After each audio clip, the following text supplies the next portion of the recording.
Hello friends, welcome to Promo Breakdown channel. Starters के one of the most popular serial advocate Anjali Awasthi serial के आज रात के episode में आप सभी को अब यही दिखाया जाएगा कि अब रमेश भाई पटेल तो अब अंजलि की मां को बहुत समझा रहे हैं।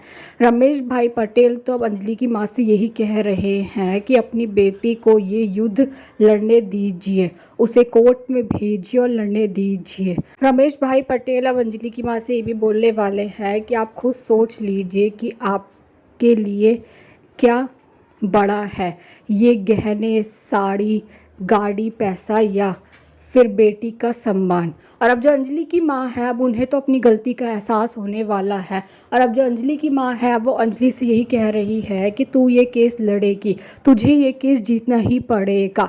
और अब जो अंजलि है वो अपनी माँ के सामने यही कह रही है कि मैं ये केस जीतूंगी। और अपकमिंग एपिसोड में आप सभी को अब यही दिखाया जाएगा कि अब कोर्ट में राघव सिंह राजपूत युवराज तो नज़र आ रहे हैं पर अंजलि अभी वहाँ पर नहीं आई है।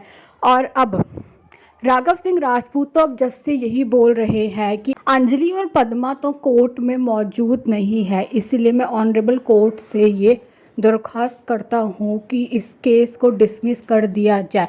पर तभी अब होने वाली है वहाँ पर अंजलि और पद्मा की एंट्री। और अब अंजलि और पद्मा को कोर्ट में देखकर तो शॉक्ड हो चुके हैं राघव सिंह राजपूत और युवराज। और अब ये देखना तो इंटरेस्टिंग होगा कि आगे जाकर सीरियल में और कौन कौन से ट्विस्ट आने वाले हैं। Thanks for watching.